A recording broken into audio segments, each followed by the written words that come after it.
Good morning, Governor. Good evening, wherever may be. I'm going to give you a quick rundown on tonight's edition of the Klown Podcast. Going to get into the NBA trades that happened this past weekend. It was quite a whirlwind. I'm going to break all that down for you.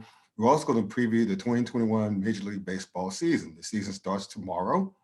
Opening day here in Cincinnati, Ohio is always a big deal, so we're going to get into our predictions and who we don't want to see win it all. I'm looking at you, Houston Astros.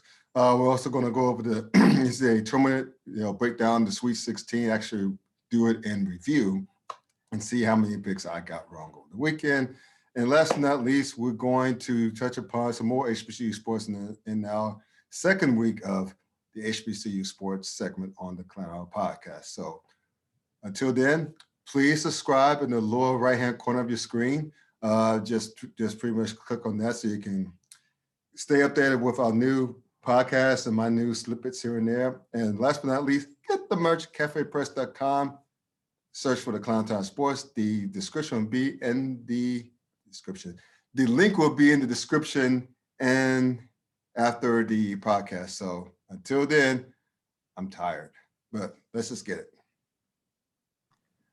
Good morning, got a new greeting where you are, wherever you may be. This is Scott Burks, my man Dwayne Nash. This is the Klown Hour Podcast. And speaking of Dwayne Nash, check him out on the yard.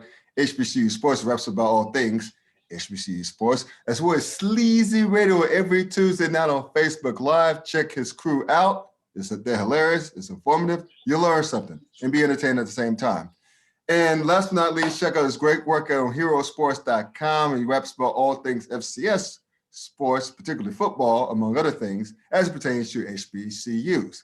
As for your boy here, check out my sports blog, The Klown Times. It's Klown spelled with K at www.theklowntimes.net. And check us out on Facebook as well, whether your smartphone, desktop, laptop. Just go in the search window, type in The Klown Times. You'll find us there acting the fool as well. A couple more things before we get into it. Please subscribe. We'll be getting some subscribers the past couple of weeks, which is great. I encourage it. He encourages it. Yes, it's sir. a win-win all the way around because you will be happy that you're getting all the updates and all the good stuff. And also, please keep up the comments. I love interacting with you all. D-Nice encourages as well. He's enjoying the interactions. Oh, most definitely. To HBCUs as well. We've been getting a lot of traffic. So good news is we got more of that. But anyway, just keep that up as well. And so please subscribe to the channel. And last but not least, get the merch. Get the merch. CafePress.com. Search for the Klown Time Sports. I will have the link in the description once we upload the video to YouTube either later tonight or early tomorrow. But either way, you'll find the merch there as well. So we're going to get into it. Got a little bit ambitious podcast tonight. We're going to start with the NBA. The funniest thing is we're talking off camera about this man. I was on a road trip back down to North Carolina to check on my mother. Since my dad's passed, which was last summer. Rest in peace, Pops. And it's cool. One of the coolest things I ever experienced was driving down to North Carolina, not realizing that Thursday, the 25th, was the NBA trade deadline. So on NBA radio, on Sirius XM, I'm listening to all the stuff that went down. And speaking of stuff that went down, there was a lot of trades that went down. I'm just going to touch upon the highlights. First of all, the Nuggets acquired JaVale McGee for Dylan Wright from Detroit and with Sacramento Kings, as well. Actually, I've jotted that up. I'm sorry. JaVale McGee from the Cleveland Cavaliers to the Denver Nuggets for Isaiah Hartenstein, a 2023 protected second-round pick, an unprotected 2027 second-round pick. The important thing is JaVale McGee is going to Denver Nuggets. Also, Nikola Vujovic is leaving the Orlando Magic. Is going to join the Chicago Bulls. Scroll up a little bit. And speaking of the Orlando Magic, Aaron Gordon was traded, which was perhaps one of the big trades of the day, was traded to the Denver Nuggets. The Creamy Nougats, yes, sir. I mean, so basically Denver increased the defensive presence with both JaVale and Gordon because Gordon's an underrated defensive player, I think. And he'll give us a scoring punch to help out with Jamal Murray and the Joker himself. Boston acquired Evan Fournier, which I thought was very underrated trade from Orlando. So you get this thing with Orlando here. They're selling. They decide to tank. They saying to themselves, we suck. We don't want to win anymore. We're throwing out the white flag. Let's reboot this whole thing. So anyway, so basically Boston got Evan Fournier. Rajon Rondo's going to went to the Clippers from the Atlanta Hawks, which is going to make that team a lot better from a leadership standpoint, especially have playoff Rondo coming up this postseason, and they put them up in the arms race above the Lakers. We'll get into that in a moment. But the biggest news of that day was the player who was most rumored to move, that being Kyle Lowry. I love saying that name, Lowry, from the Toronto Raptors. He didn't move. He stayed put. I guess apparently Majuri, the general manager from the Toronto Raptors, either wanted too much or didn't really want to trade him. And it's a rumor that he may be back on the 1 or 2 year deal extension after his contract expires this season, like after the season ends.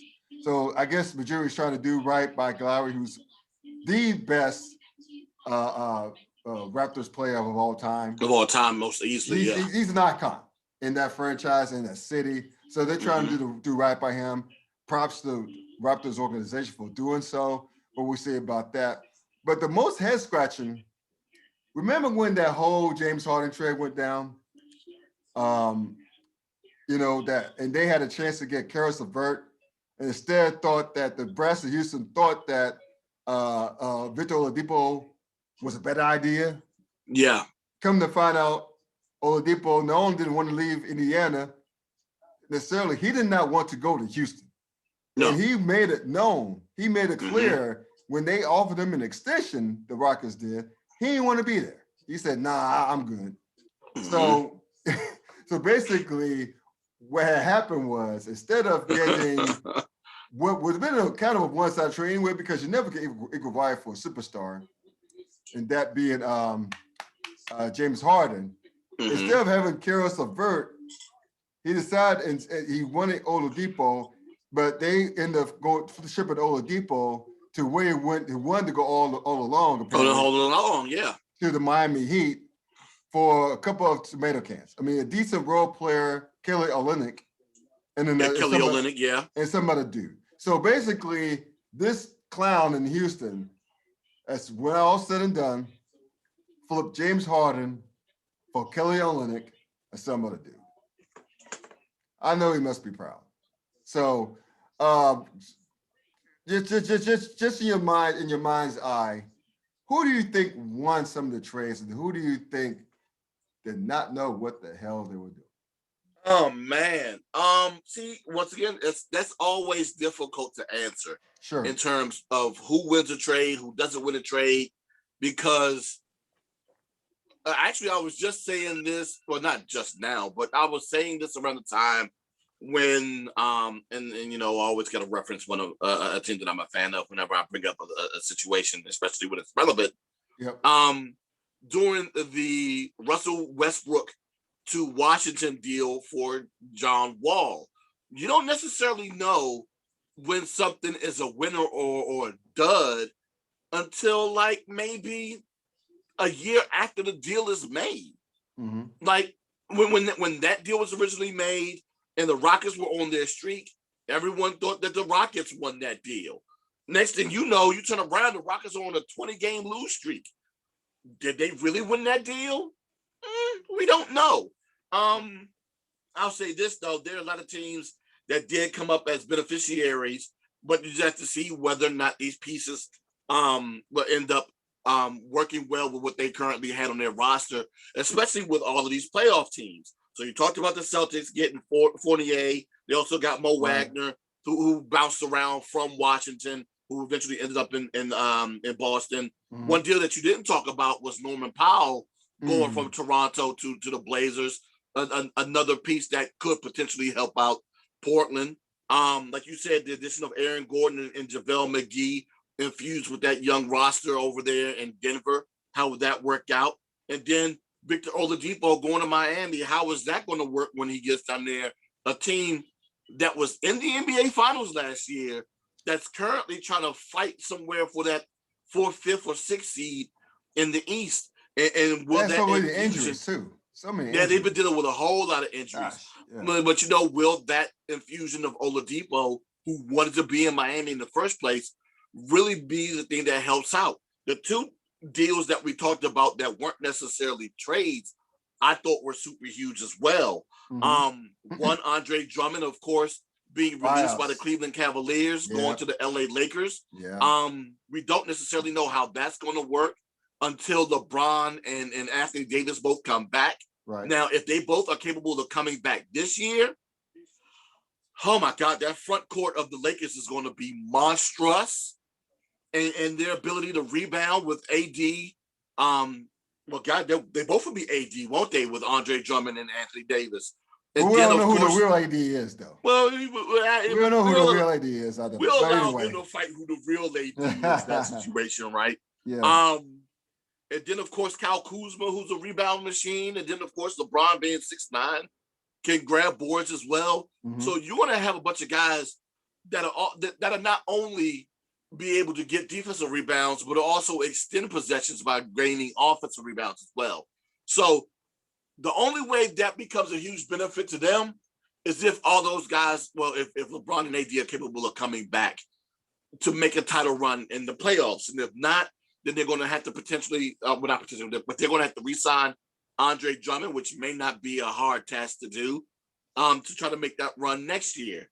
And then the other one, of course, is Lamarcus Aldridge to Brooklyn, where, oh my God, they've already had.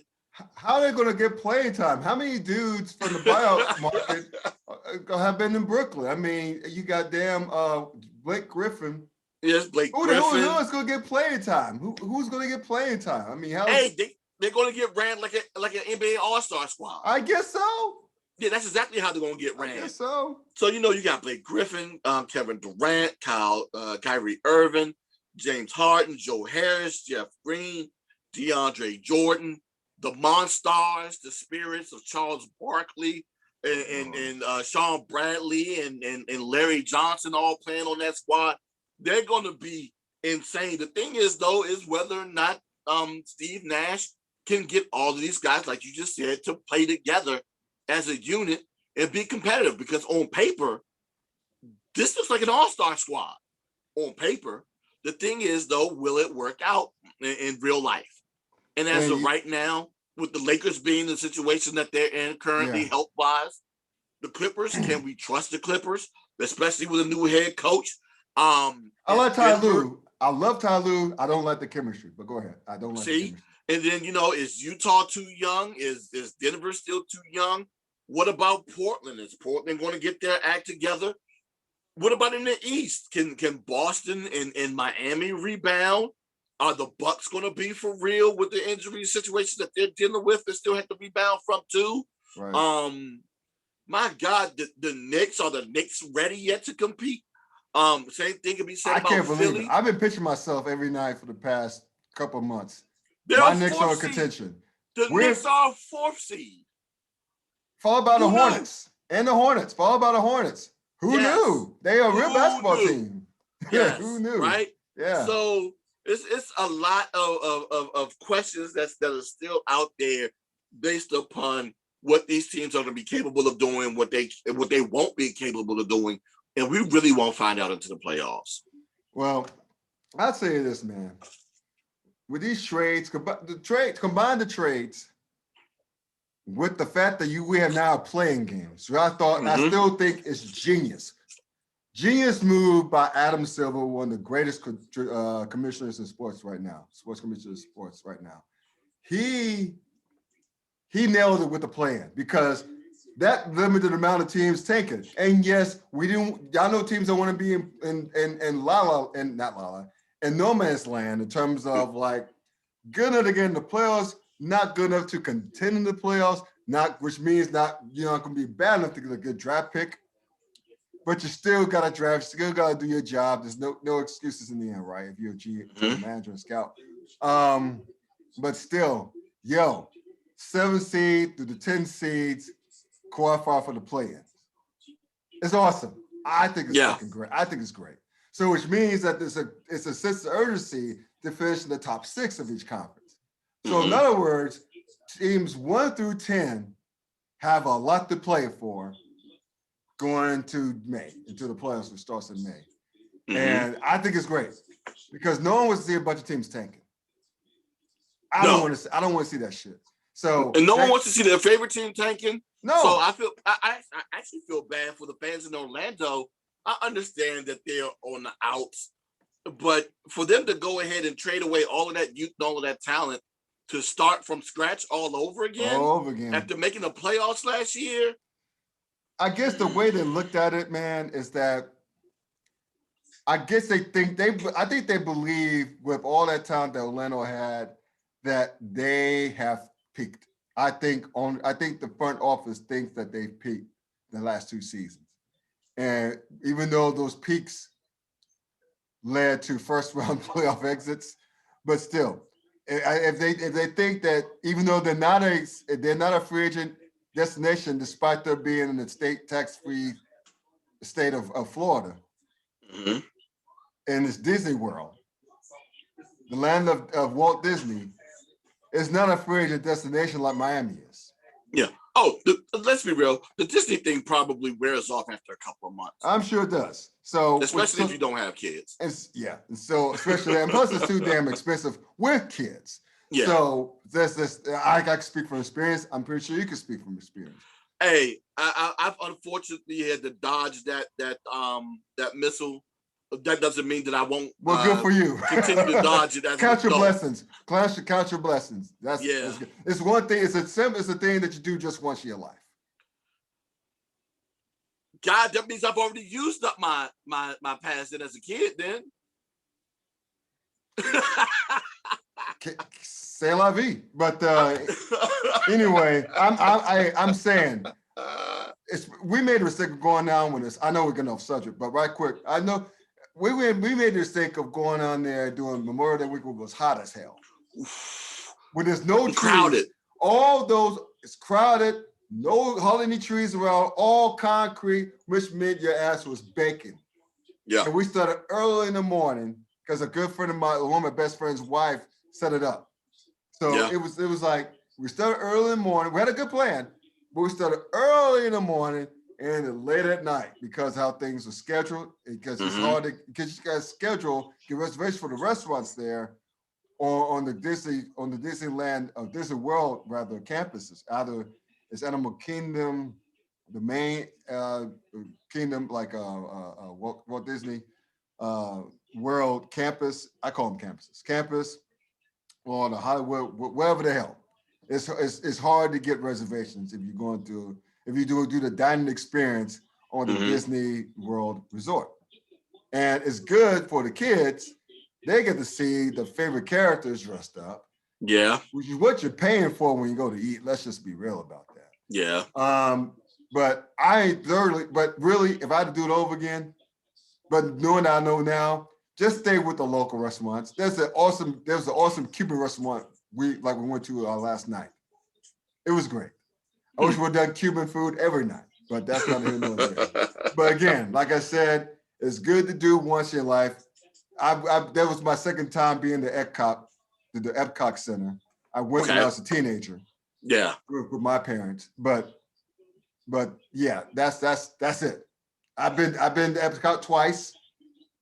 Disney World just once. I'm good. I'm good. But anyway, back to the NBA and as it relates to the Orlando match. That's why we got off topic because Orlando. We're talking about Disney. I think the fans felt that not the fans, but the actual front office thought that they peaked. That's why they're selling off parts. That's why Aaron Gordon's gone, Evan Fournier is gone, Dietrich is gone. But do they really think they could strike gold again? Like they did with the Dwight Howard, and before that, obviously, Penny Hardaway and Shaquille O'Neal. Well, actually, it was really Chris Webber. They traded him away for the rights to get Penny Hardaway. Yes. Penny Hardaway. That's right. Yeah, that's right. That's right, Penny. Yeah. Yeah, because I thought that was going to be a mean front court. Yeah, with Shaq and Chris. And they wanted to play together. They wanted to play together. So, but Shaq wanted to play more with Penny because of his experience during Blue Chips. Right. That's correct. Yeah. He said that's what sold him. That's what sold him. Yeah, he said he saw another Magic and Kareem coming, but in Orlando, and hey, it could have happened if Penny would have stayed healthy. Yeah, it's one of the greatest what ifs. Yeah, that and Grant Hill being healthy. One of the greatest what ifs of all time, because Grant Hill would have been able to play. I feel bad for. I agree with you. I feel really bad for Orlando Magic franchise because essentially, if you want to look at it, especially in the Penny and Shaq years, they were OKC before OKC. They had the young stars. They peaked. They started to peak early, and similar to what happened with OKC, they want to pay their guys. They didn't want to pay James Harden. It's a big mistake, which led to, of course, being like with Russell Westbrook and your boy KD, Kevin Durant. But eventually, Kevin Durant wanted out. See, that whole thing broke down when they didn't bring back. When they chose, he's a great player in his own right, but when they chose Serge Ibaka over James Harden, that's what started the whole thing unraveling. But believe it or not, they once had all four on the same team. Yeah. They're just about to realize their primes. So can you imagine? So again, that's why I always say the Orlando Magic was our generation's OKC. And even after that, with not that long after that, maybe 5, 6, 7 years after the whole thing broke down the first time around, they still had the free agency. They landed Tracy McGrady and Grant Hill, two guys who wanted to play together. They organized that, but Grant Hill, as we all know, he couldn't stay healthy. Hey, well, see, I'm glad you brought that up because if you wasn't, I was. With a bonus to that, I don't know if you remember, Tim Duncan. There was going. You got me to it because a lot of people don't remember that part. Yeah. A lot of people don't remember. He was this close. That Duncan was close to leaving San Antonio to go to Orlando to be with oh my God, if that would have, oh my God, T-Mac, Tim Duncan, and Grant Hill. If in their primes. That is one of the biggest what ifs in NBA history. Lord have mercy. God, I almost forgot about that. That is one of the biggest what ifs in NBA history. Tim Duncan was this close to leaving San Antonio. I almost forgot that. Almost forgot about that. That's why I feel bad for Magic fans, because they were on the precipice of 2 dynasties. 2. The first, if they would have paid Shaquille the first time, they just lost their damn minds. They didn't want to pay Shaquille. They want to pay Shaq, yeah. So if they would have paid Shaq, could you imagine how great that team would have been? They would have built around him and Penny. And then after that, you had guys want to go to Orlando. So you had Tracy McGrady, you had Grant Hill, and just this close to Tim Duncan. That would have been the original big 3 as far as free agency. Orlando would have been just living it up, man. Can you imagine? Orlando fan would have been this close to being the Miami Heat fan. Yeah. That's essentially that's exactly what it is. Yeah. Crazy. And see, it has to be tough to be an Orlando Magic fan, especially if you're one of a particular age and you had to witness all of that. Man, and how in the East was weak at the time. So you had a very underrated Detroit Pistons team coached by Rick Carlisle. You had the New Jersey Nets with Jason Kidd and Kenyon Martin, stud. I think an Orlando Magic team with Duncan, with McGrady, with a healthy Grant Hill, beats both of those teams easily. And they would have challenged the Lakers. They would have challenged the Spurs. I don't know if the Spurs would be as good without Duncan. The Spurs wouldn't have been as good without Tim Duncan. Right. So it would have been the Lakers. So with Shaq and Kobe. So just imagine that. Imagine that, but it didn't happen. But it was this close to happening. It's amazing how one thing could change the entire history of a franchise, future of a franchise. It's crazy. Between Tim Duncan just going back to San Antonio at the very last minute and Grant Hill's health. That's what stopped it.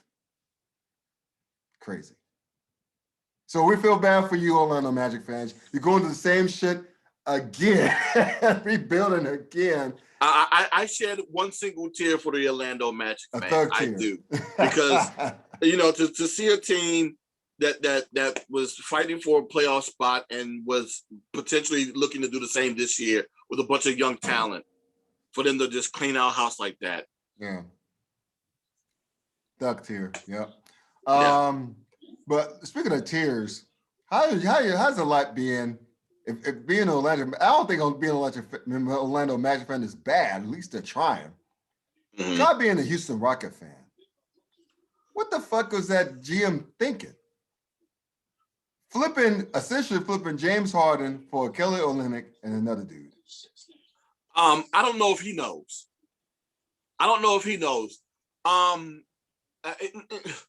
He played the dice game and lost.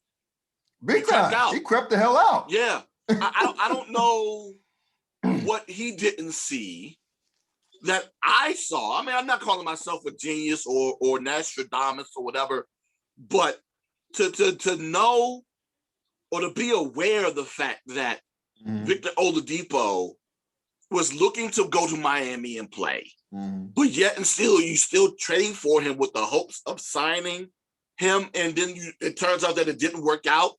Yeah. And so in essence, that's what your deal ends up being. Right. Yeah. I just don't know. I don't know I don't think he knows what the hell he's doing. And I really feel bad for Steven Silas. That's what I feel the worst for. That's what I feel the worst for. Because the organization looked one way when he was hired. Then that fell apart. Right. The new pieces you came in worked for about a month, and everyone was singing your praises. Right. And the next thing you know, Oladipo's out in the midst of a 20-game lose streak, and now you're here. Yeah.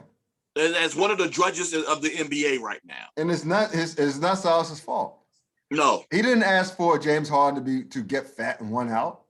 No. He didn't ask for DeMarcus Cousins to fall out of favor.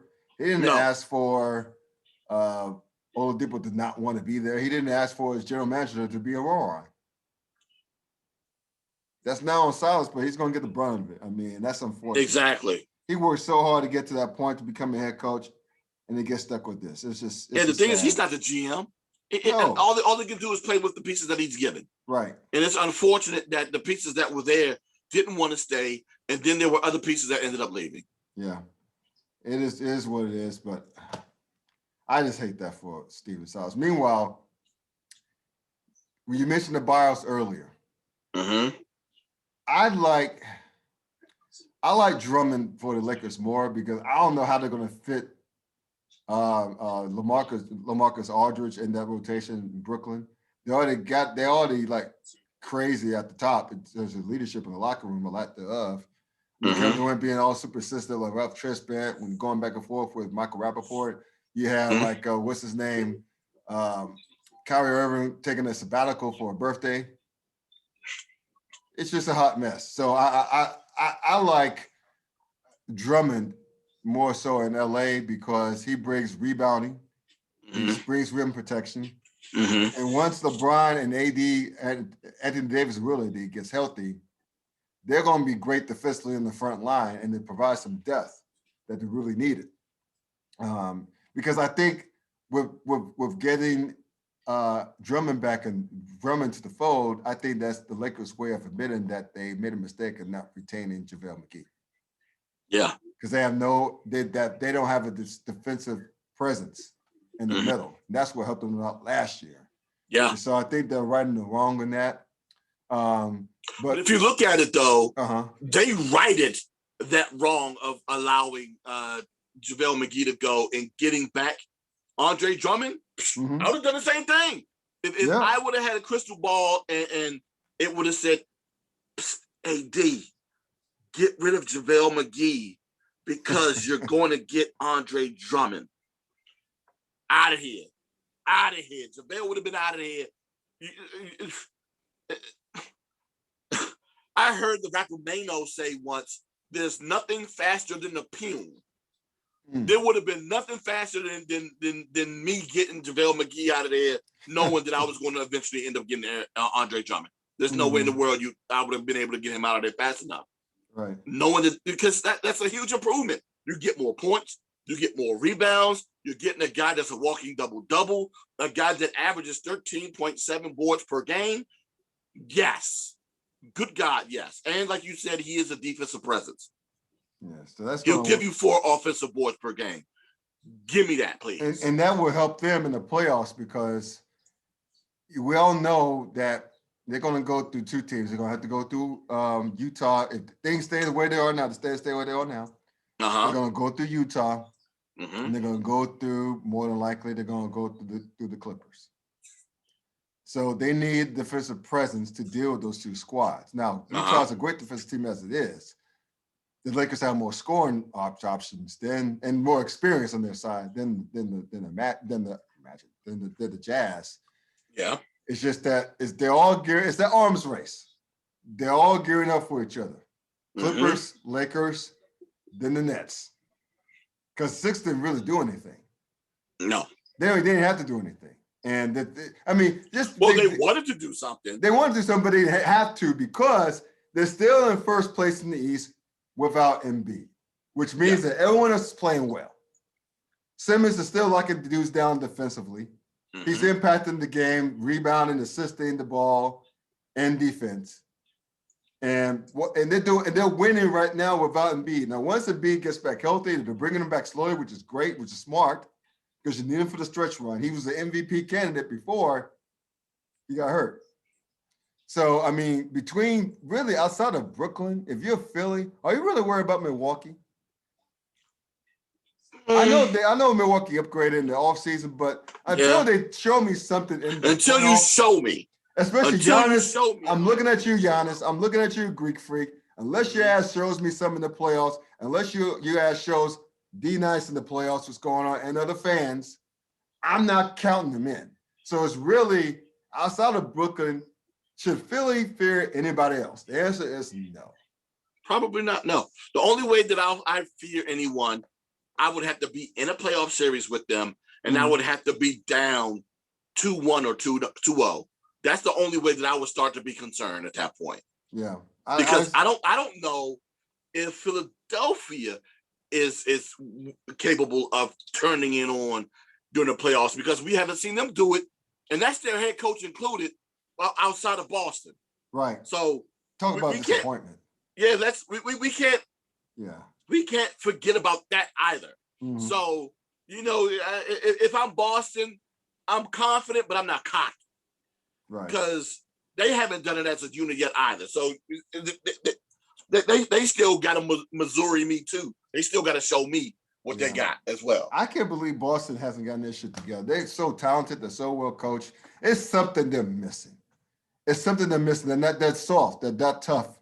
It's something that they're missing. Meanwhile, last one thing quickly, you can hit upon the teams in the West Conference if you like too. The fact that, I mentioned this earlier, my Knicks and the Hornets are playing so well. It goes to show you, in the case of the Knicks, coaching makes a huge difference. Huge difference. You got Tom Thibodeau having those boys playing defense, establishing the culture of accountability. Sure, he's a grinder, but that team needed an ass kicking in the worst way. You got RJ Barrett playing a lot better. Julius Randle is a fucking stud. One of my boys is a big Laker fan. When he played for like when Randle played for Lakers, he's like, when he signed with my Knicks a few years ago, he's like, you are getting the stud, Scott. Yeah, you just don't know it. And dude's been balling all year. And Charlotte, even I know that LaMelo Ball is hurt out for the season, which is unfortunate, which sucks in the worst way. He's your rookie of the year. And the fact that he brings that flair to Charlotte, because like Orlando, free agents don't want to come to Charlotte, even though the jump man himself, Michael Jordan, is the owner of the team. No one wants to go to Charlotte. It's in the middle of the Bible Belt. It's a college town. It is what it is. Now, there's a lot to do, but not as much as, say, Atlanta and the glamour cities of the NBA. Well, that along with the fact that there's the perceived notion that playing under Mike is tough. Good point. So there's still that notion out there that it makes it difficult for people who want to. There's still people who want to go and play for Mike, of course, right. But there's some people that don't want to play for Mike, and it kind of shows. And they don't want that pressure too. So the thing is yeah, they finally got a good basketball team. Gordon Hayward's playing like Utah Jazz. Gordon Hayward. Yeah. Scary Terry. And it's messed up that Boston missed out on that. Yeah. That was the bad fit. Especially when he got hurt, which is not his fault. And, and the young guys took off, Jaylen Brown and Jalen, what his last name? But anyway, he played for Duke. But anyway, those two Jason guys. Tatum and I call him Jaylen. Jalen. Jaylen Brown and Jason Tatum. Yeah, those two guys played well as rookies, which kind of threw that chemistry dynamic pretty off. Yeah. And again, it wasn't their fault. It wasn't Gordon Hayward's fault. It just was what it was. But I mean, now the Charlotte has a real basketball. Devontae Graham coming off the bench and balling. Kansas finest, and Malik Monk playing like the lottery pick that he was supposed to be. And they got the coaching. So they finally got this stuff together. And they're playing well despite LaMelo Ball's injury. But that's a damn good basketball team. And they're young. They're young. But you know what that does, though? All that does is just puts Terry Rozier back at the point for them and a spot that he's comfortable in. Yep. And so you're still having 2 point guards on the floor with Scary Terry and LaMelo Ball. Yeah. I mean, you got Scary Terry with Devontae Graham's now in back in the starting line, which ain't bad. They're playing well. And if you go out west, one last thing, you got to give still the Phoenix Suns still balling out thanks to Chris Paul. And again, that's where a change, where a player can make a difference. Chris Paul's leadership busts up Devin Booker back to the shooting guard where he belongs, so he can create off the ball, and sets up Deontay. I forget his last name. DeAndre Ayton. DeAndre Ayton. Yep. So it's a great fit there. They're well coached by Monty Williams. So the playoffs again, it's going to be hella exciting. 1 through 6 in both conferences. 7 through 10 is going to be a dogfight, and those playing games. I'm telling you, again, great move by Adam Silver to pull that off and allow the players, talking to players into keeping it. It's very exciting all the way around. It's wide ass open, even with the favorites in both conferences. So it's great. So I'm looking forward to the stretch run, the NBA regular season. I know you are too. So yeah, most definitely. It's hot, man. Again, NBA is hot. It's fantastic. So, but anyway, speaking of this, staying on top of the base basketball, right quick. Go to the NCAA tournament. More upsets. Unfortunately, my dream squad, Loyola Chicago, got beat by Oregon State. That's too bad. But how about UCLA knocking off Michigan? I did not see that coming. And props to UCLA, B2, because the guy who's coaching them, I live in Cincinnati, Ohio, Mick Cronin. He coached at UC for over 10 years. That's his alma mater. He's from the west side of Cincinnati. So he's Cincinnati through and through. However, I think somehow, for some reason, the brass here forced him out. I know he took a job at UCLA.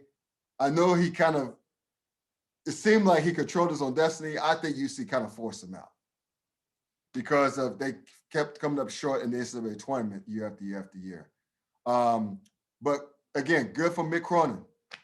He threw the UC brass a collective middle finger because he took UCLA at 11th seed to the Final Four. Only the second or so double seed to do it since George Mason. Way back in the 90s, I think, late 90s. So, yeah. So I think, because they beat UConn. They beat Richard Hamilton's UConn squad. Was it 97 or 98? I forgot. But anyway, the point is that they're the second team that they being UCLA Bruins are the second double seeded team to get to the Final Four since George Mason did it. I think George Mason was an 11th seed as well, if I'm not mistaken. I gotta look that up. I know you're thinking when they 11th seed, because I think George Mason was an 11th seed that season. But nonetheless, what you have now, you have Gonzaga, my favorite one at all. Gonzaga going against UCLA. Yeah. On one side of the bracket.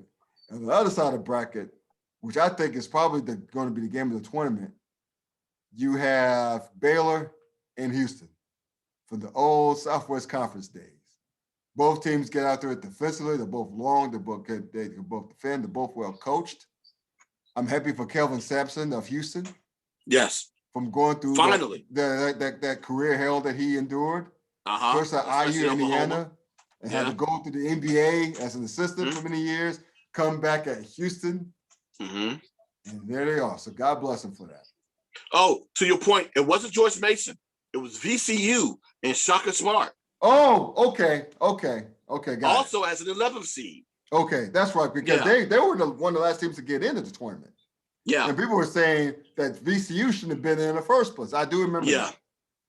Yeah. And they were like, okay, the joke's on you, motherfucker. We in the Final Four. I think they beat Kansas to get to the Final Four that year, because that was with Marcus. That was the points of Marcus and what's the other one? Oh, Marcus and Markieff Morris. The Morris brothers. Morris. Yeah. That's back when, I don't know if this is true or not, but Fred Van Vliet, who graduated of VCU, he actually no. That's Wichita State. I'm sorry. There's another player at the coin toss when the captains met at on the side before tip off. Allegedly, Marcus Morris said, "This is it. Y'all going out." Before the game. He told VCU that. And VCU, as history would serve it, they beat Kansas, and they beat them pretty handily. So, with that being said, is there a reason that I or anyone should pick the field over Gonzaga at this point? At this point, oh, bruh. I don't know, man. It would be tough. It really would be tough. As good as UCLA has looked, I'm thinking the only way that Gonzaga loses to UCLA is if they beat themselves and they make a bunch of mistakes. Right. And then the winner of Baylor Houston, it'll be interesting, but I don't necessarily know how that matchup is going to work. But of course, if it's Baylor Gonzaga, it is the championship game that people have been expecting almost all season, because Baylor, Gonzaga, Michigan, occasionally Illinois, Iowa, have been the teams that they've been talking about all season winning the national championship.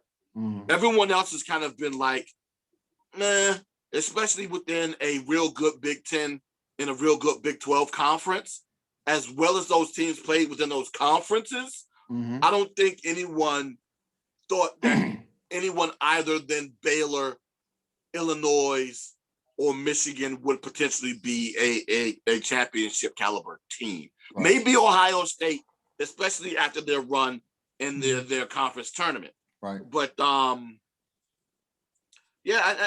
think we're just about as with the exception, of course, of UCLA, almost as chalky as the tournament was about to get, right? Because we almost got Michigan. They had a pretty good shot at the end of the game, even with 0.5 seconds to go on the clock. If they make that shot, then you get 3 number ones and a number 3, I think it is. Or they're number 2. No, Houston's number 2. So you would have gotten 3 number ones and a number 2. So the Final Four still had the opportunity of being extremely chalky. It just happened to be that the upstart UCLA Bruins that no one thought would get out of their first full round and beat Michigan State has advanced. But hey, kudos to them because they played some wonderful basketball to get to this point.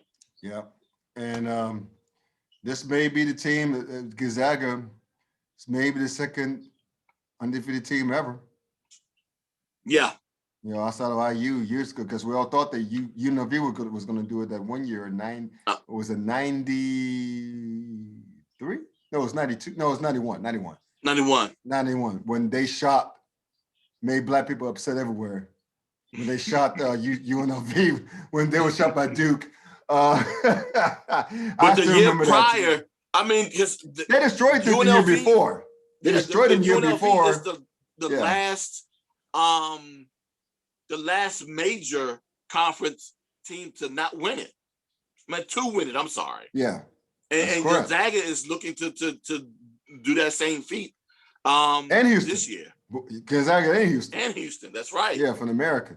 So which I think is cool. You got two mid teams from mid-major conferences. From mid-major conferences, yeah. Because I think Gonzaga itself is not a mid-major. That's a big-time program. I think Houston's now is a big-time program with Kelvin Sampson at the helm. So they're powers.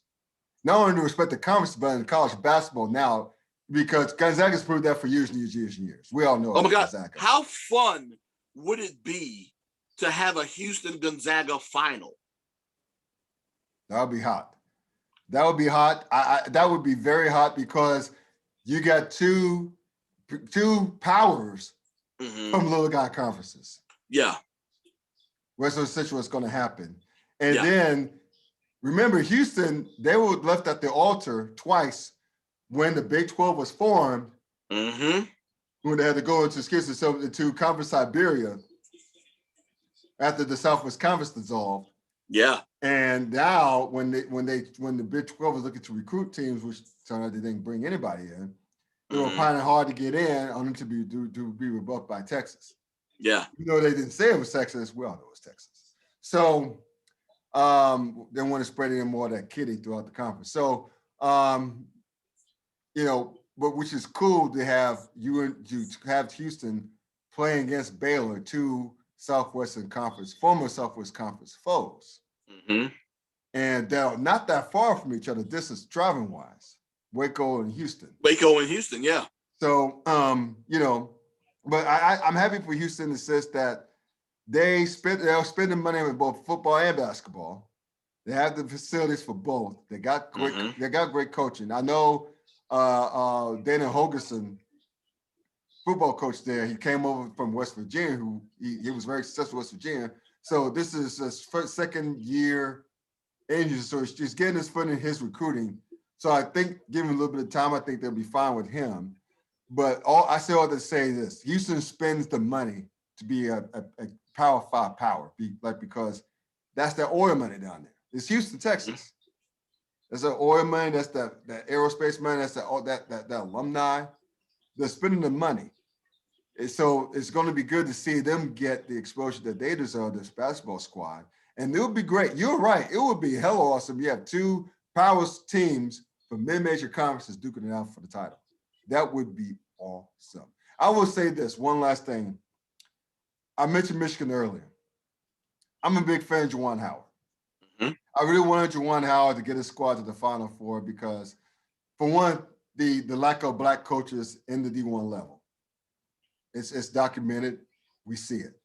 To have like Juwan Howard in his second year take his squad to the Final Four and have possibly the Fab Five reunite to support this brother would have been a cool thing. Would have been one of the coolest things in the world. But I think Juwan Howard obviously is nowhere close to being done. He's already bringing a great recruiting class for next season. He's just getting going. He's just getting started. Yeah. So I'm confident in Juwan Howard to keep doing well. Again, it would have been great to see him in the Final Four, but it had that storyline of the 5-5 and all that. But he's doing great. I feel good about his future there. unless they pull the rug underneath him and then some. So yeah, I think it'll take a lot of failure for him in order for that to happen, though. But as of right now, he's fine. Yeah, he's most definitely fine. He'd be all right. Yeah. So we'll transition from basketball into baseball because tomorrow's opening day. Yeah, it snuck up on us, right? It's really snuck up on us. I mean, it's like it really snuck up on me. I'm excited. I'm very excited. Now, I would say this: I wish that Major League Baseball would have went with the expanded postseason for this season because it was cool last season. I know it was a COVID-ravaged year, and they only got in how many games? Like 60 games. It's about 60 games, yeah. And which is less than half a season. Average far less than half a season, the baseball season, which was 162 games. But still, the playoffs, the expanded playoffs made it very cool. Different matchups that we wouldn't see. It made it very interesting. But looking at the teams last year compared to this year, it's going to be a little bit different. I mean, for one, you'll see the usual suspects, right? The Dodgers, the Braves, my Yankees, those cheating ass Astros, unfortunately. And you got teams like the San Diego Padres. They re-signed Fernando Tatis, that big contract, bro. And they signed to a very player-friendly contract. Yeah. As a matter of fact. You still got the Tampa Bay Rays going to be involved. I think the Washington Nationals going to be involved. The Oakland A's, you can't kill those cats. Speaking of cats you can't kill, the St. Louis Cardinals, aka Team Cockroach. Yeah, it's still going to be a fight because they get Wainwright, and he's out of Wainwright. He's looking great this preseason. So another well-run team. This what happens like the St. Louis Cardinals, the Oakland A's. And Tampa Bay Rays and Washington Nationals, they're well run. They're going to be involved every year because they're well run. Speaking of well run, the Minnesota Twins, I expect to make some noise as well. I think Toronto's still be pretty good, even though they had an injury setback. But one team in particular that I'm wondering why the hell they're even doing this for, the Cincinnati Reds. Now the Reds, right quick, man. I'll turn it over to you. The Reds. Wait a minute. I just caught what you said. Really? You think the Reds are in a situation where you think they're going to be bad off this year? Dude, they didn't bring back Trevor Bauer. That was a stud pitcher. Yeah, that was pretty. They didn't resign him. Big. That was the reason why they got to the damn playoffs was because of the starting pitching. They didn't bring him back. And I was telling some cats, man, here. They were talking about, you got to make a prudent financial decision, blah, blah. I said, dude, scared money don't make none. You in Major League Baseball. You in the division with the Chicago Cubs and the St. Louis Cardinals. You got to stay competitive. You can't count out the Milwaukee Brewers. You got to stay competitive. If your ass cheeks just pitch up at the wrong time and don't spend the money to retain some of your studs, like a Trevor Bauer. It wasn't the pitch that let them down, it was the hitting. The hitting just went south of the playoffs. They lost games where there was shut out twice, I think, and scored only one run. So against your Braves. Against the Braves in the playoffs, yes, sir. So it wasn't the pitching, because the Braves didn't score a hell of a lot of runs. It was the hitting. And I wish they would have kept Bauer, because you got to decide as an organization, do you want to win it? Are you in it to win it, or are you just to fuck around? And with the Reds, they decided to fuck around. I don't give a damn what any Reds fan tells me. If you're in professional sports, you got to spend to win, especially in a sport like baseball with no salary cap. Do what you got to do. Figure it out. They have smart people in the front office. Figure this shit out. You got a new stadium, new-ish. And, you got your local cable meter package. You're still getting a lot of money from teams who exceed the luxury tax. Yeah. You have no excuse not to spend money, especially if you were on the precipice of something good like the Cincinnati Reds were last year. So I don't know, Scott, because there are a lot of people that think that this team, I've seen, as a matter of fact, we're in the process of doing our MLB preview on Sleazy over we started last week with the Western divisions. Yesterday we did the Central. Yeah. Next week we'll do the East. Okay. So I've heard predictions for the Reds as high as first place and as low as fourth. Yeah. And I can't remember if it was either Coach or Lou that picked the Reds to finish first. And I don't think out of the three of us, they must be high. Are they high on PCP? That's the only reason why they're picking the Reds over St. Louis and Chicago and Milwaukee. Yeah, they're highest. They're sniffing that snuff. But and I don't think the three of us have them lower than third. I don't think. I need to check it again, but I think that's what we currently have. That's right. It sure say he finished first or second.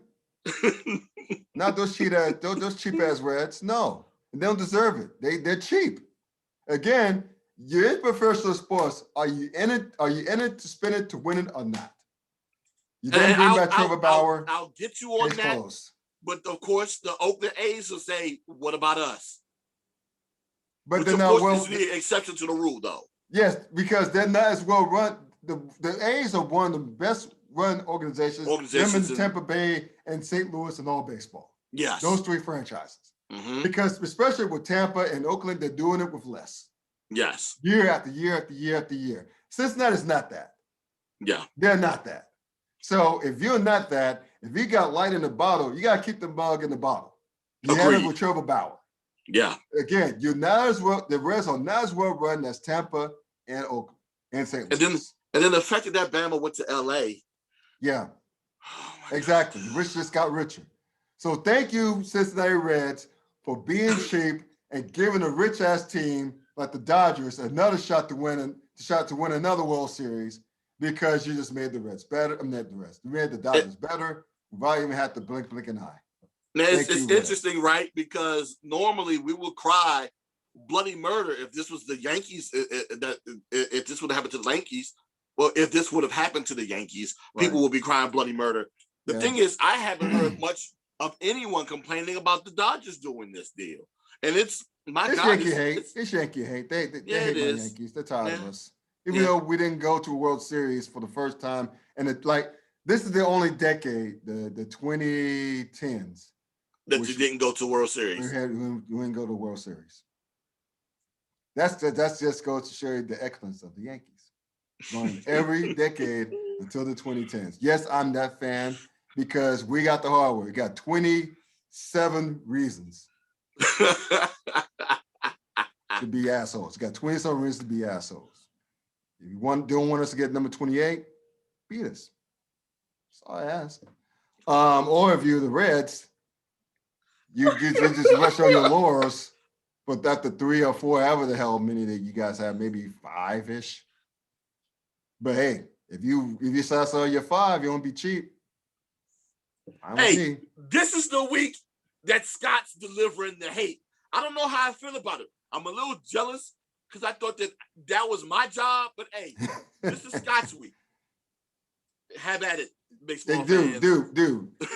I'm saying, we're being a Yankees fan since I was a little kid in the 80s when we had that drought after losing to the Dodgers in the 1981 World Series. We had a drought, but we had that one World Series in the decade. Get the decades going, right? But I'll tell you what, Red Sox fans and especially Mets fans really love me because when they see me coming, man, with my NY, and especially when the Mets, it's like an anagram. The Mets is an anagram for my entire team sucks. They do it every year. They no matter how many expectations they have, there's a buzz around them this year. I think not. They're gonna find a way to Mets things up, if you will. They're gonna find a way to get in their own way, shoot themselves in the damn foot, make mistakes after mistakes, bring in another money launderer as your owner, and just swindle your team's fortunes away. Bring another clown in to manage your squad. Bring another long-haired freak to be your starting pitcher. Have him go away for a while. Just again, as long as the Mets things up, I'm not worried about them. They're like the New York Jets. It's funny. Every also ran and New York sports rhymes. Up until this season, up until the last couple of seasons, it's been the Nets, Jets, and Mets. They rhyme. They rhyme for a reason. They throw three, except for 2 seasons ago with the Nets. They've sucked for years and years and years. They rhyme for a reason. Jets, the Jets have an anagram too. The Jets have, see the Mets. We all know the Mets have an anagram, right?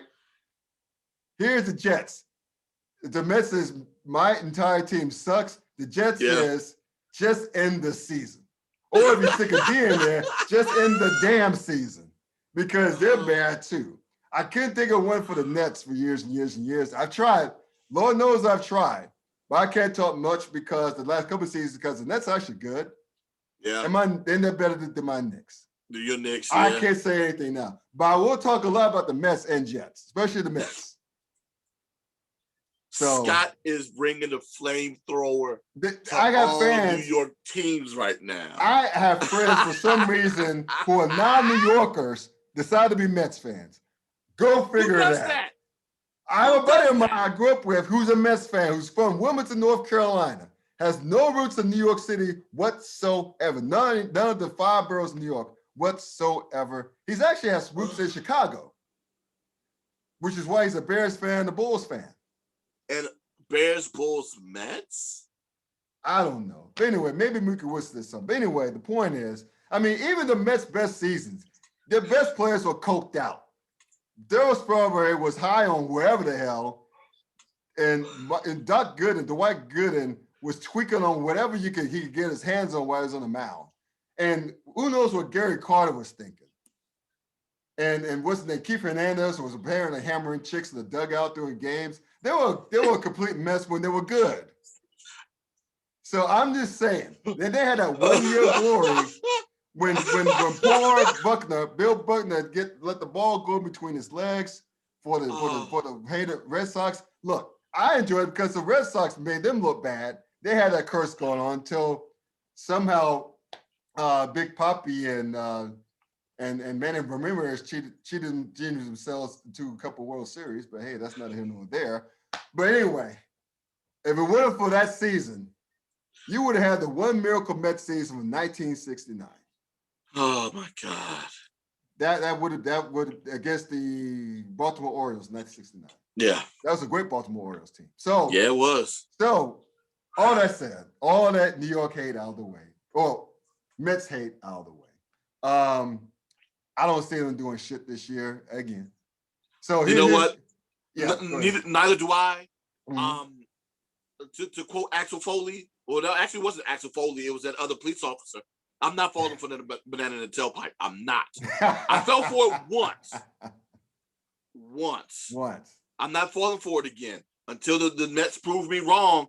As great as that pitching staff always seems to be every year, it always seems to implode every year. So, hey, prove me wrong first, and then you'll change my mind. But until then, nope. Not me. Not me. Not anybody. Even Mets fans know they're going to suck. Even they're not going to lie. They say, you know what, man? We're going to find a way to fuck it up.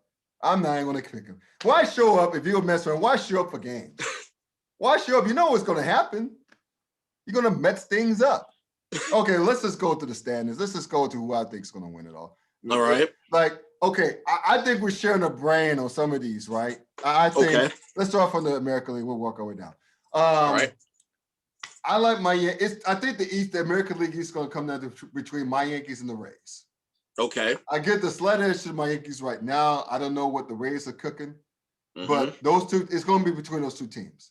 And plus, by the way, the Rays, until further notice, still owns my Yankees.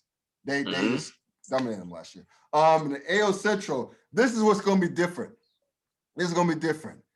And I didn't think about this team until I started reading more about them, and I was like, maybe they're onto something. I'm thinking about the Chicago White Sox. Okay. Because they got this dude, they got Lance Lynn for their rotation, and they got a bullpen piece in Liam Hendricks. Now, You got a great, now they've improved the pitcher staff. Now you got the reigning MVP, AL MVP, and Jose Abreu is going to be back. That's going to help their lineup. So, I mean, in that division, man, you talk about offensive talent between the White Sox, the Cleveland Indians, and Minnesota Twins. Minnesota Twins, yes, sir. Yo, that's going to be a very exciting division. So I think the division, even though the Indians can still compete, they're managed pretty well. I think it's going to come down to between the White Sox and the Twins. And I wasn't telling them before, but after reading a lot of this stuff from earlier, I want the White Sox to win the AL Central. As far as the West, I really want to pick the A's, but somehow I think the cheating ass Astros is going to find a way to win it. That pisses me off every single time. Right quick to the National League. I love your Braves. Your Braves are they will run. They got this Acuna cat man. Yeah. And they should take care of him real soon. They still better. You still got good pitching. Your hitting, we all talk about the hitting with Acuna Company. I love your pitching still. I like the Braves in this division, even though keep your eye on the Miami Marlins. They played well last year. They got a lot of those guys back, young guys back. But keep an eye on them. But I like the Braves in that division. Central, it's all about Team Cockroach, a.k.a. the St. Louis Cardinals. It's all about them. The West is going to be, even though the Dodgers are the class, I would argue the class of the National League, because they're complete. And it helps that they're well run now. Yeah. They got resources on top of that. But watch for the Padres. I think the Padres going to put a scare in the Dodgers this year. I think that with the Dodgers, we signed a young talent like Tatis, I told you about earlier. Tatis Jr., excuse me. They are making some moves. They're doing what the Reds should have been doing. Spend to contend. Yeah. Spend to contend.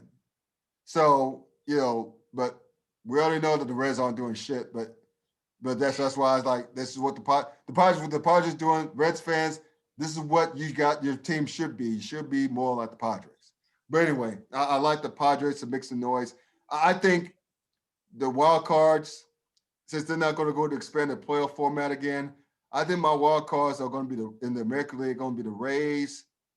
It's going to be between the Twins and the Athletics for the last playoff spot. I'm not too sure yet. As far as the National League, rather, I don't know what's going on with the Cubs. I can't call it with the Cubs. I know that Theo Epstein quit, so I don't know what they're going to look like next year, this coming season. But I like the Padres and the Marlins to be the wild card teams coming out in the National League. So give me your division and wild card picks on both leagues, if you will, and we'll go from there. Dude, we share a brain because we're right there with just about every pick. With the exception of my feelings about the Houston Astros.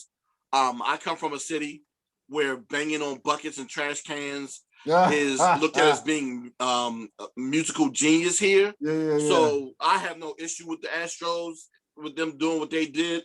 And then, of course, my favorite phrase of, if you ain't cheating, you ain't trying. Yeah. So, yeah, I'm in complete agreement with you all over the board in terms of Yankees, White Sox, Stros winning the divisions, with Oakland and Tampa fighting for getting the wild card, with Minnesota right there on the outside looking in, along with Cleveland and Toronto fighting for that. And Los Angeles all fighting for a wild card spot. So that wild card in the West is going to be very interesting. In the National League, just like you said, I also have Atlanta, St. Louis, and the Dodgers. But I have Chicago and San Diego making up the wild card, with Milwaukee on the outside looking and potentially fighting against their division mate, the team that you don't like, the Cincinnati Reds, and potentially Washington. It's going to be interesting to see what happens. And I like the Reds. I just disappointed that they decided not to spend. But anyway, go ahead. Right. Oh no, I'm done. So yeah, that's what I have. Like I said, we're sharing a brain, or we're cheating off each other's paper. Either or, it's looking very similar. So yeah. Well, World Series picks gonna be interesting because I'm tempted to go with the Dodgers again. They only got better. They re-signed Mookie Betts to a huge deal. They got Trevor Bauer. They still have Clayton Kershaw. Last I checked, they still got that starting pitching core. They still got that reliever, that brother, I forget his name. They still got it. Yeah. So it's going to be very hard for Atlanta to knock them off. I like them in Atlanta to go at it for the NL pennant.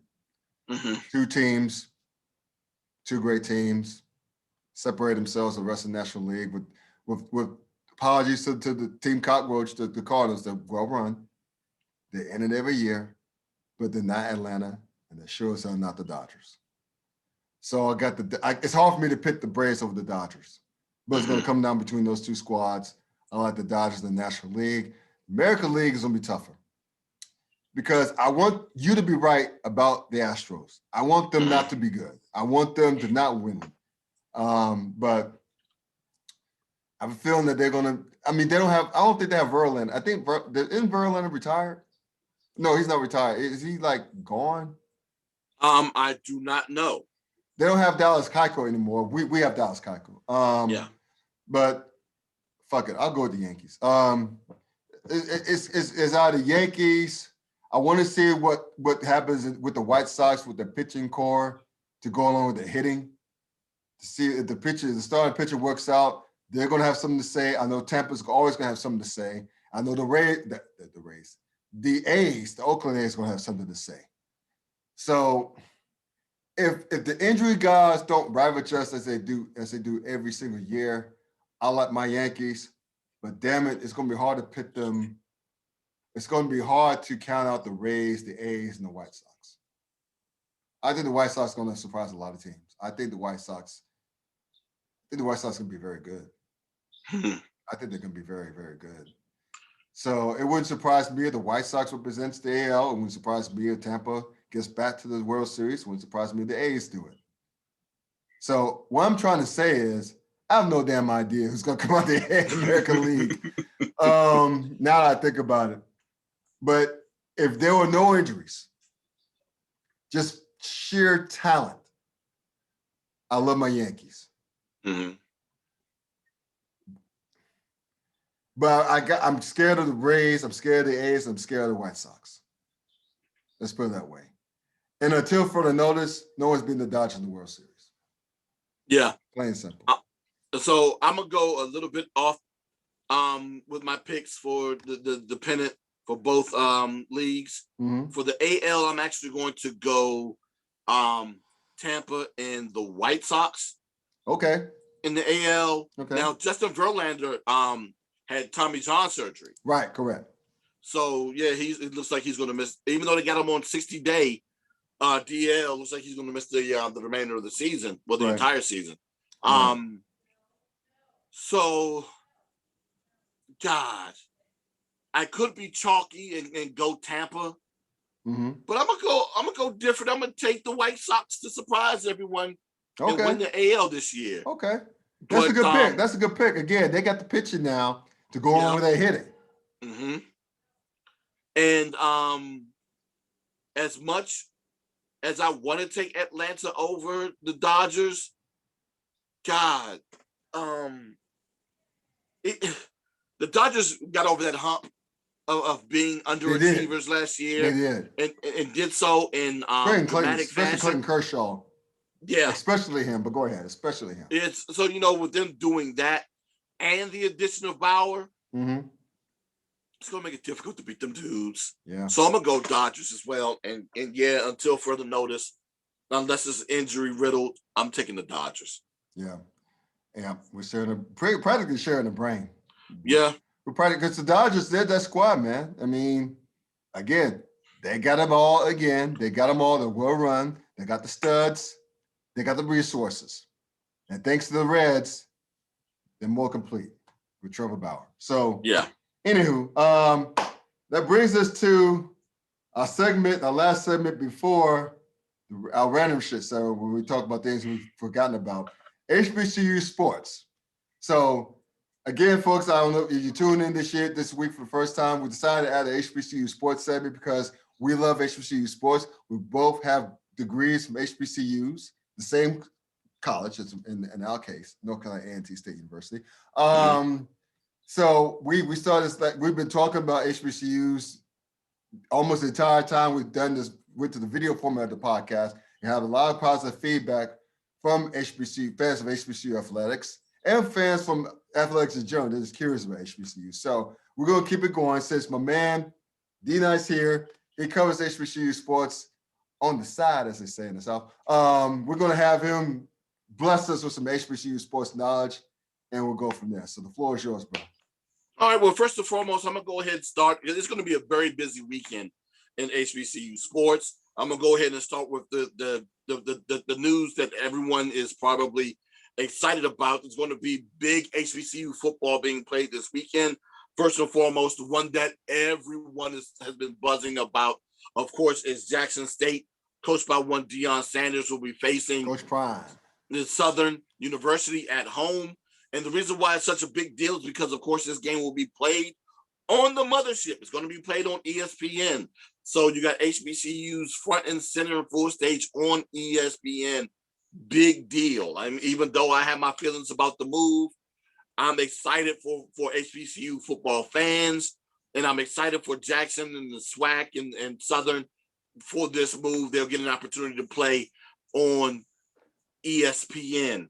Other games that are going to be played this weekend in HBCU football is going to be Mississippi Valley State versus Alcorn Pine Bluff, Alabama State versus South Carolina State, and MEAC versus SWAC action. And then, of course, in the OVC, you got Tennessee State facing Tennessee Tech.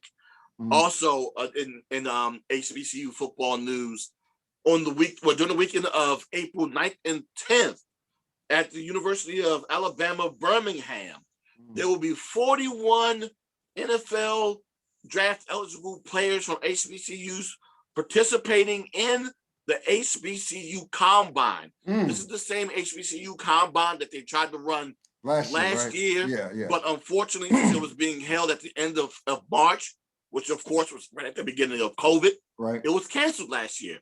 So they're redoing it again this year. And a lot of guys that were eligible last year, along with this year, will be participating in that combine. And along with that, there have been several HBCU standouts that have participated in various pro days over the past couple of weeks as well. So it's going to be very interesting to see if there are going to be more guys drafted from HBCUs this year than there were last year, where unfortunately there was only one. One. But I digress. Again, like I said, it's going to be big weekend for HBCU sports. For those who aren't familiar with the collegiate track world, one of the biggest track meets of the year in college. Speak on it. It's going to be the Florida relays this weekend. And one of those participants, of course, is North Carolina A&T, who had a huge week last week at the Texas relays. If you've been under a rock and you're not an HBCU fan, you would have heard about A&T's men's 4x400 meters relay team that came in first place with the fastest time in the nation, running right at 3 minutes in the 4x400 relay. And that time was a full second faster than the second place team of LSU. Right. That is impressive.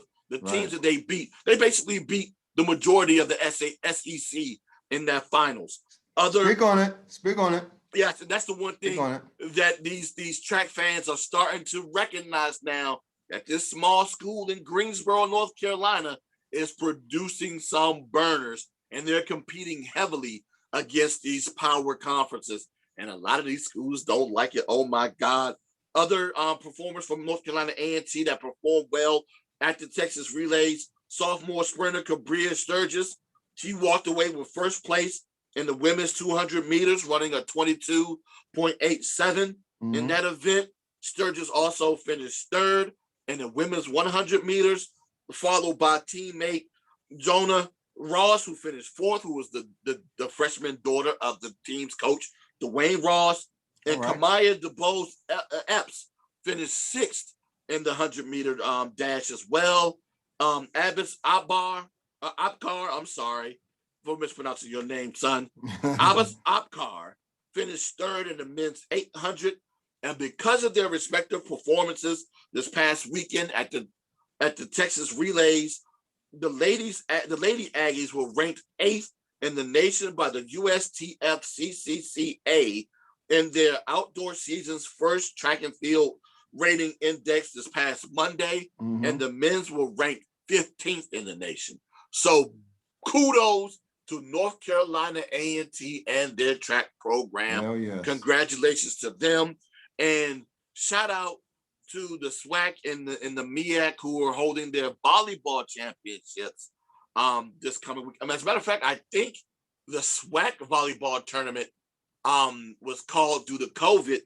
And if memory serves me correctly, Jackson State will be the SWAC representatives in this year's women's volleyball tournament for winning the regular season.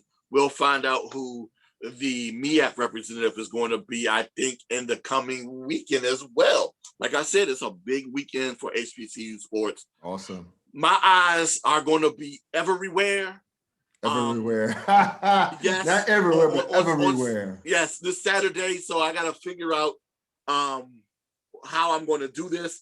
And on tomorrow night on Instagram Live, on my Instagram account, which is at The Yard HBCU. And once again, that's The Yard HBCU. Yes. I will be discussing the accomplishments of North Carolina A&T this past weekend at the Texas Relay and previewing the Florida relays with my man, T the Track Guy, former CIAA all-conference runner out of that conference in the early 2000s. He will be lending his expertise to me while we're discussing that subject matter. If you missed us during the nationals, the indoor track and field nationals, when we reviewed that event, you missed a ball. It's actually on my Instagram account as well for you to go back and look through that. Okay. But yeah, we're going to be discussing what's been going on the first couple of weeks in the outdoor track and field world as it pertains to HBCUs, primarily with North Carolina A&T. So join us tomorrow at 7 p.m. Eastern while we have that discussion. Nice. Bingo. So basically, as far as track goes, if you don't know about North Carolina A&T Aggie tracks, you know now. You know now. Oregon, I see what you're doing. I see what you're doing with that track. We're going to add some renovations, a $270 million renovations to your track to be the envy of the track world. I see you. It's not going to matter. I see you. I see you, LSU. Hey. I see y'all making improvements. I'm not going to say anything negative about Oregon and LSU and Houston and all them boys. Them dudes, oh my God, if you get a chance.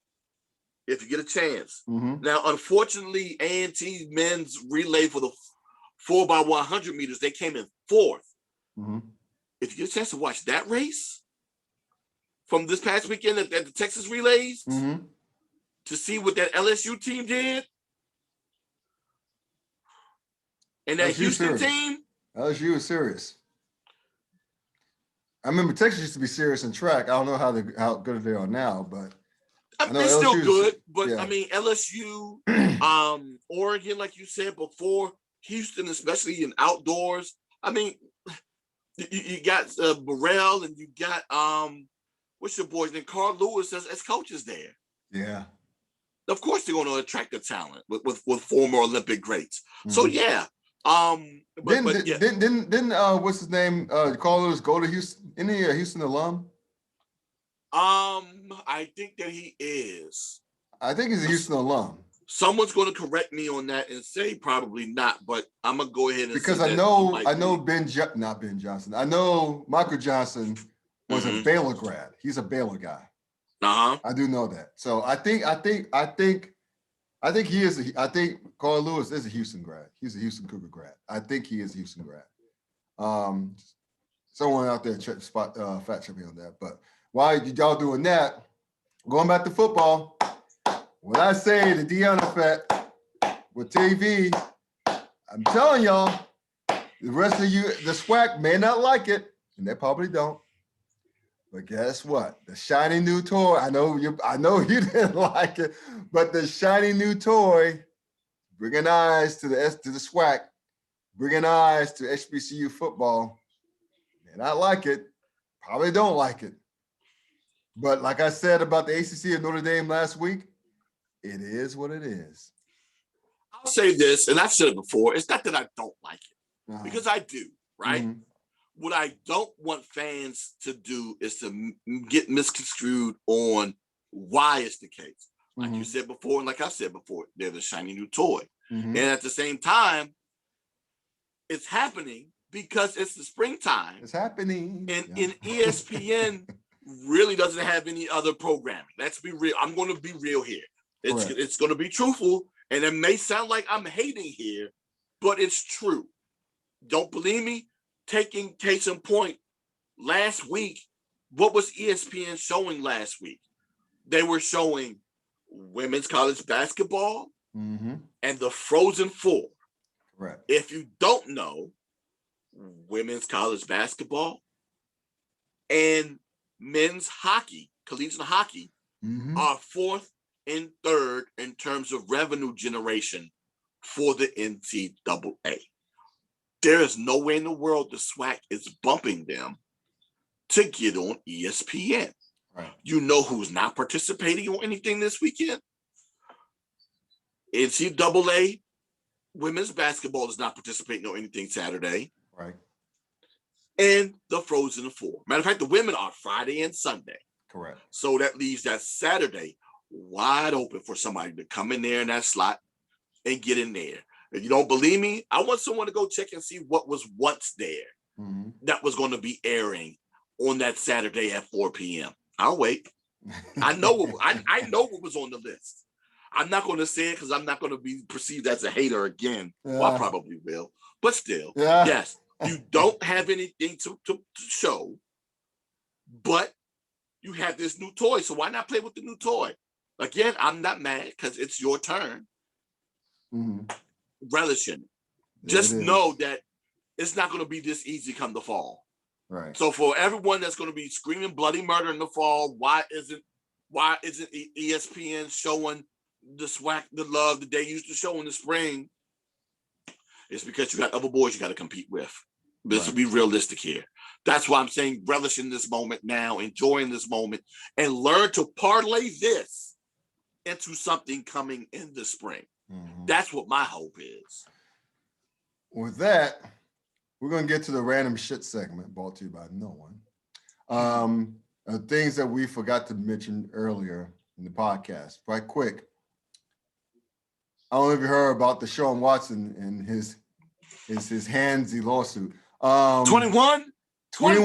But get his plot twist, there are 18 coming to his defense about the allegations. 18 but here's the question. What's 21 plus 18? 39. Why does dude have 39 different women rubbing on him? If you want a massage therapist, just pick one. If you want to be safe, just pick one. Dude, because he doesn't want a massage therapist. He wants a harem. That's what he wants. He doesn't want a massage therapist. He wants somebody to massage his ish. That's what he wants. He has a fetish. Let's just put it that way. He has a fetish. For Instagram models. Again, look, he's a single man. He is. I know. So I ain't mad at him. No, I'm just not. Just be smart. Look, bro, you gotta be. If anything, if you have 21 saying nay, 18 saying he's all right, that's still 39. That's too many damn women. Just pick one. Just pick one. If you have a fetish, so be it. Just be smart about it. Have them sign an NDA. Have have them the sessions, do something. But yeah. My question is, if you got 18 saying yay, why can't you stick to the 18? It's called being greedy. Thank you. Stop being greedy. Keep it real, partner. Give to the greedy. Just touch it. You're going to make me wait. Stop being greedy. You had 18 that said yes. 18 women at your, probably more than 18 that will be at your disposal at any point in time, that you didn't need to harass 21 other women. Yeah. Again, 21 plus 18 is 39. You don't need 39 women. Again, look, again, I ain't mad at him. He's a single man. But if you're Deshaun Watson, if you're a quarterback, a star quarterback for an NFL team, might want to be smart and whittle that number down to 1. It would be nice because it's gonna cost you less in the end. Yes, right. It's gonna cost you less in the end. Yeah. What they say there, boy? It's cheaper to keep just get you. Well, that line of Martin. Remember that white plumber Martin? That he's a. Oh yeah, it's gonna. You have to pay now or you have to pay later. Yeah. Either way, it's gonna cost you. It's gonna cost you. Yeah, it's gonna cost you now. It cost you a little or cost you a lot. Either way, it's gonna cost you. It's gonna cost you. Hey, shout out to the back-to-back Martin references right there. Yes, there you go. Oh my God. Long live Martin. That's man, oh man, that's all I can think of. That's just I want this thing to end. I do. I don't care how it ends. I just want it to be over. Because I know if I'm tired of it, he has to be tired of it. And I know he's going through it, trying to deal with it. Thankfully, it's not during the season, but it's still during the off season. And it's cutting into his training and everything. But again, dog, you put yourself here. That's right. You put yourself here. Absolutely correct. That's why we're talking about you, dude. But God, 21 saying yeah and 18 saying no. But hey, since we're talking about NFL guys that can't put their hands to themselves, Daniel Snyder got full ownership of the Washington. I thought about you when I saw that. I thought about you when I saw that today. I'm like, you and other Washington football team fans everywhere going, God damn it. Well, I have mixed reactions. I don't know if I said it on the show or not already, but it's one of two things, right? It's one where this Bama ends up having full ownership and he ends up potentially going back to his foolish ways whenever he feels as though the organization is going downhill. And then, of course, there's some that believe with him having full ownership of the team now, the part of the team that was screaming to change the name is no longer there. That's correct. He may be inclined to still not change the name. I doubt that happens. Because that'd be stupid on his part. It would be stupid on his part. Yeah. I mean, they've already gotten to this point now, right? And they're already doing the research or whatever to come up with the new name or whatever. So to go through all of that, only to backtrack now. I'll say this though. FedEx, what is it, Coca-Cola? What is Pepsi? Pepsi. No, Pepsi. Yeah. They still got deep pockets, deeper than his. They still have deep pockets, and they're still sponsors of his. Yeah. It's just that the owner of FedEx is no longer a minority owner of the team. Yeah. Now, the positive of this that I was thinking is that, with all the legal issues that Snyder's been facing as it pertains to the team and sexual harassment, that he may be forced to sell the team. And the only way that it'll be a benefit, the way that it'll be a benefit to him is to have full ownership so that he gets all the monies in the sale. Lou actually said it best in the show last night, where he said, this is probably a make good for the league that says, hey, because the thing is, there were rumors of reports based upon the investigation that was going on with all the sexual harassment and the video footage where they ended up making the mixtape from the various photo shoots of women who were scantily clad and all kind of stuff, aka Boulder Jams 36. It's just was very crazy that all of that was going on, along with the sexual harassment and the disrespect that was going on within the organization. So if all of that turns out to be true, and he's forced to sell the team, Lou believes that this is a make good from the other owners, so that if he has to sell the team, at least he gets all of the proceeds. Yeah. They'll save some time in court too. Can you imagine having that with the 40%? Yeah, right? Yeah. Exactly. I get it. I just feel bad for you fans. I mean, this is hoping it's a happy ending for you fans, because I know y'all wanted his ass out for the past 20 plus years. I'll say this. It's not just about wanting him out. I just want team success. Yeah. I don't care if the success happens with him here or with him not here. I just want the team to play well. And it's very interesting that you say that, because the same thing was said Monday last week when it was announced that the chances of him having full ownership of the team was there. So they're like, you know what? I don't care. After this playoff run or appearance in the wild card this year and competing well against the eventual Super Bowl champions, they're like, hey, if this team continues to compete and play well, I don't care who the owner is. And I've been in that same boat. I don't care. I just don't like it when he meddles. Right. When you don't meddle and things go well, fine. You know, it is what it is. But based upon all the other negative stuff, especially with the sexual harassment stuff, dude, I don't want that cloud looming over the organization. And it will be best for him to go. But if he doesn't go, just stay out of the way. That's all I ask. Stay out of the way. Yeah. All right. On that note, what do we note to end on? A plea to an NFL owner to stay the hell out of the way.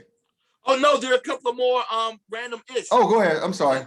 Real quick. Because the way it came down is I thought you were like an exhale, the exhale kind of. Oh, yeah. That was the exhale to get that out of my system. Oh, okay. Gotcha. Okay. Yeah, I'm cool. almost definitely done with that. Cool. But one thing we can't forget about, of course, the NFL owners approved a 17th game during the season. Yes. Starting this year. So that's going to be very interesting. Yes. How that pans out. Yeah. And then for boxing fans like yourself and myself, big boxing news. I don't know if you heard about this or not, but WBA welterweight champion Manny Pacquiao is in discussions to return to the ring after an absence of about 2 years to fight against who? The current WBO welterweight champion and ESPN's #1 pound-for-pound fighter, Terrence Crawford. I heard that. So are they both top rank? Are they both top rank?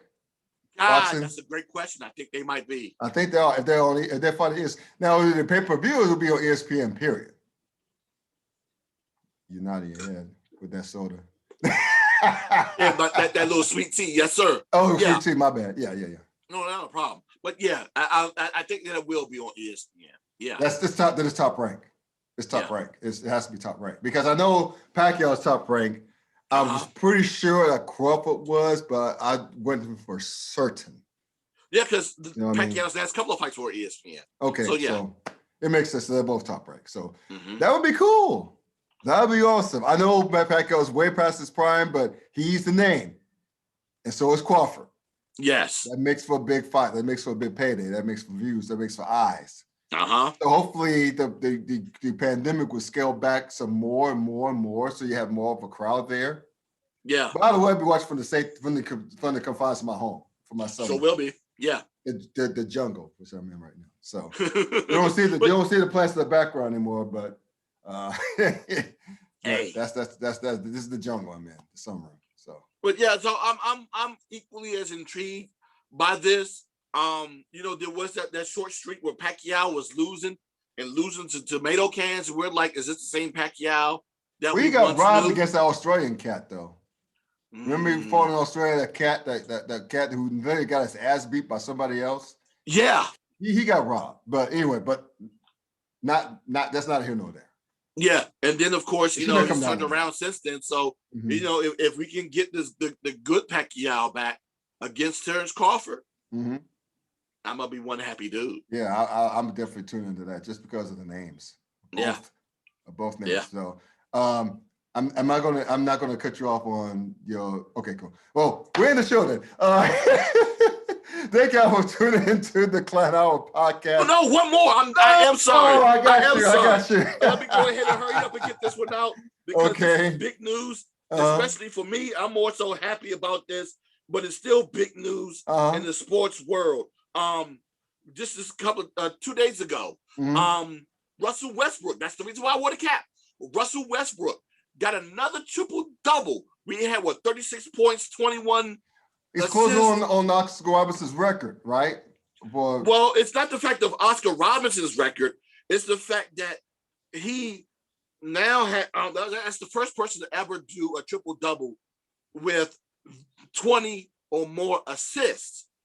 So that's a record. Yes. And then, of course, he also set the Bullets/Wizards record for most triple-doubles within the franchise history of 15. Now, that record was once held by former Bullets guard Darrell Walker, who's now a head coach over at University of Arkansas at Little Rock. He did it in how many games? It took him 251 games in order for Walker to do it. Westbrook did it in 38. And your cap, I was wondering your cap. I thought it was like a hometown thing, but I knew it was a hometown thing. I knew there was something though. If you'd wear the slick black cap, I knew it was having something else. But anyway, so I think. Can I think of anything now that we're on the subject of random shit? Any other random shit? Before I go, wait a minute. No, I think that's it. But I'm looking forward to that fight. Yeah. I'm looking forward to the fight. And we're going to talk, I think we're going to hear more about the NFL fallout with the 17 games next week. So we might talk about that. But anyway, all right. I think we got to have our system. Thank y'all for tuning into the Klown Hour podcast. Please check out Dwayne Nash, my co-host over here. We don't know how Zoom is going to project things out, so I'm doing this. On the yard session, HBCU Sports, the reps for all things HBCU Sports. You see the Twitter handle in the background. You see the Facebook handle. You see is that IG handle as well? So you have an IG page? Facebook, Twitter. Okay. IG, all the yard HBCU. Yes, sir. Boom, there it is. Also, check out his awesome podcast with the crew on Sleazy Radio on every Tuesday night on Facebook Live. Also, herosports.com. His great work on FCS Sports pertains to HBCUs. Please hit the subscribe button so you can hear more crazy random shit segments where we keep thinking of things because we're like, wait a minute, because we're old. Bear with us. We're old and it's random. Yes, old and random go hand in hand. We're there. Are you there now? Are we there now? Shout out to Tyrese Spivey, by the way. Check out his great workout on YouTube. You'll thank me later. Also, what I was going to say, yes, hit the subscribe button. Also, get the merch, cafepress.com. Search for the Klown Time Sports. The address, the link will be in the description. Also, we're getting our vaccines. If you're scheduled to get the vaccine, yay. Not, please schedule yourself ASAP. Otherwise, continue to wear your mask. Wash your hands. Please. And if you can, stay your ass at home. Don't be a Karen. Wear a mask. Please. And also, have a good night. Enjoy yourselves. Enjoy the weekend. Enjoy Southern v. Jackson State. Enjoy the women's and men's Final Fours. Enjoy Easter. And enjoy Easter. Be a Christian. Don't be a heathen. And also, just go to church if you can. If you, unless you're like me and lost faith in all organized religion. Otherwise, watch on your computer. If you don't feel like going to church, watch on your computer. Wear your pastel suit at home. Wave your palm leave whenever Palm Sunday's here from your house. No one will judge you. No one will give a damn. And how about this? Cussing and using church in the same sentence. Don't do that. Hey, God knows my heart. He knows my heart. I'm a Christian. I can cuss your ass out too. But I'm a Christian. So until next time, guys, have a great Easter weekend. Enjoy your sports. Peace out before I get myself into trouble.